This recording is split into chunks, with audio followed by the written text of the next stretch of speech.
బాగా వాక్యం బోధించగలవు, బాగా అన్య భాషలు మాట్లాడగలవు, బాగా దేవదూతల భాషలు మాట్లాడగలవు.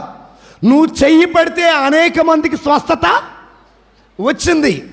నువ్వు మాట్లాడితే అనేక మంది హృదయ పరివర్తన చెందారు.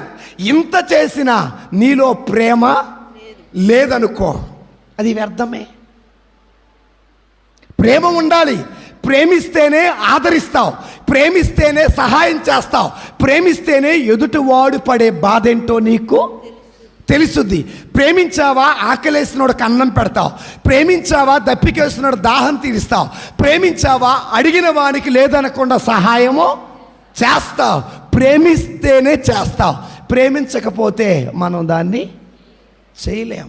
అందుకే ప్రభు అంటున్నారు, అయ్యా మీరు దేవదూతల భాషలు మాట్లాడగలిగిన,